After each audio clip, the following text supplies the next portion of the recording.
ಎಲ್ಲರಿಗೂ ನಮಸ್ಕಾರ. CK Angry Foodie YouTube ಚಾನಲ್ಗೆ ಸ್ವಾಗತ. ಇವತ್ತು ಉಡುಪಿ ಶೈಲಿಯ ಎಲ್ವರ್ಗೆ ಸೊಪ್ಪು ಚಟ್ನಿ ಯಾವ ರೀತಿ ಮಾಡೋದು ಅಂತ ನಾನು ತೋರಿಸ್ಕೊಡ್ತೀನಿ. ತುಂಬ ಚೆನ್ನಾಗಿರುತ್ತೆ ದೋಸೆ ಇಡ್ಲಿಗೆಲ್ಲ. ನೋಡಿ ಅದಕ್ಕೆ ಏನೇನು ಐಟಮ್ ಬೇಕು ಅಂತ ನೋಟ್ ಮಾಡ್ಕೊಳ್ಳಿ. ಫಸ್ಟು ಒಂದು ಬಾಣಲಿಗೆ ಉದ್ದಿನಬೇಳೆ,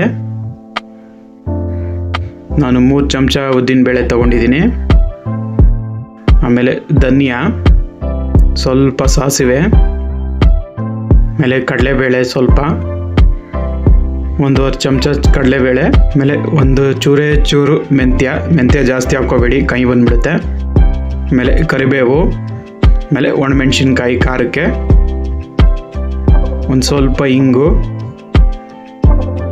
ಆಮೇಲೆ ಹಸಿಮೆಣಸಿನ್ಕಾಯಿ. ನಾನು 2 ಮೆಣಸಿನ್ಕಾಯಿ ಯೂಸ್ ಮಾಡ್ತಾಯಿದ್ದೀನಿ. ಸ್ವಲ್ಪ ಕೊಬ್ಬರಿ ಎಣ್ಣೆ ಹಾಕ್ಕೊಂಡು ಈಗ ಚೆನ್ನಾಗಿ ಆಯಿಲಲ್ಲಿ ಫ್ರೈ ಮಾಡ್ಕೊಳ್ಳಿ. ಡ್ರೈ ರೋಸ್ಟ್ ಆಗಬೇಕು, ಅದು ಅರೋಮ ಬರಬೇಕು, ಅಲ್ಲಿ ತನಕ ಚೆನ್ನಾಗಿ ಫ್ರೈ ಮಾಡಿ. ನೋಡಿ ಈಗ ಚೆನ್ನಾಗಿ ಫ್ರೈ ಆಗಿದೆ. ಇದು ತಣ್ಣ ಪ್ಲೇಟಿಗೆ ಎತ್ತಿಟ್ಬಿಡಿ. ಈಗ ಅದೇ ಬಾಣಲಿಗೆ ನೋಡಿ ಎಲ್ವರ್ಗೆ ಸೊಪ್ಪು, ಇದು ಸ್ವಲ್ಪ ಕೊಬ್ಬರಿ ಎಣ್ಣೆ ಹಾಕ್ಕೊಂಡು ಇದು ಚೆನ್ನಾಗಿ ಫ್ರೈ ಮಾಡ್ಕೋಬೇಕು. ಸೊಪ್ಪು ಹಸಿ ವಾಸನೆ ಹೋಗಬೇಕು, ಅಲ್ಲಿ ತನಕ ಚೆನ್ನಾಗಿ ಫ್ರೈ ಮಾಡ್ಕೊಳ್ಳಿ. ಅದು ಫ್ರೈ ಆದಮೇಲೆ ಇಷ್ಟ ಆಗುತ್ತೆ ಸೊಪ್ಪು. ನೋಡಿ ಈ ಥರ ಇಷ್ಟು ಫ್ರೈ ಮಾಡ್ಕೋಬೇಕು, ಇಲ್ಲಾಂದರೆ ಹಸಿ ವಾಸನೆ ಬರುತ್ತೆ ಚಟ್ನಿ, ಅದಕ್ಕೋಸ್ಕರ.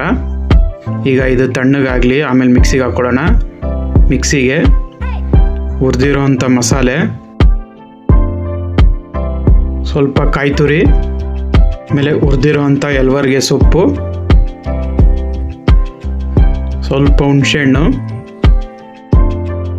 ಆಮೇಲೆ ರುಚಿಗೆ ಸ್ವಲ್ಪ ಉಪ್ಪು.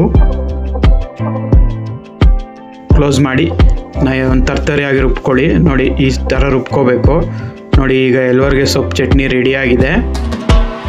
ನೋಡಿ ಎಲ್ವರ್ಗೆ ಚಪಾತಿ ಜೊತೆ ಎಲ್ವರ್ಗೆ ಸೊಪ್ಪು ಚಟ್ನಿ. ನೋಡಿ ಎಲ್ವರ್ಗೆ ಸೊಪ್ಪು ಚಟ್ನಿ ರೆಡಿಯಾಗಿದೆ. ತುಂಬ ಚೆನ್ನಾಗಿರುತ್ತೆ. ಚಪಾತಿ, ದೋಸೆ, ಇಡ್ಲಿ ಎಲ್ಲದಕ್ಕೂ ಚೆನ್ನಾಗಿರುತ್ತೆ. ಯಾವಾಗಲೂ ಒಂದೇ ಥರ ಚಟ್ನಿ ತಿಂದು ಬೇಜಾರಾಗಿರುತ್ತೆ. ಟ್ರೈ ಮಾಡಿ ಒಂದ್ಸಲಿ, ತುಂಬ ಚೆನ್ನಾಗಿ ಬರುತ್ತೆ. ಮಾಡ್ಕೊಳ್ಳಿ, ಹೇಗಿದೆ ಅಂತ ಕಮೆಂಟ್ ಬಾಕ್ಸಲ್ಲಿ ತಿಳಿಸಿ. ಹಾಗೆ ಹೊಸ್ದಾಗಿ ನೋಡ್ತಿರೋರು ನನ್ನ ಚಾನಲ್ನ ಸಬ್ಸ್ಕ್ರೈಬ್ ಮಾಡ್ಕೊಳ್ಳಿ. Thank you.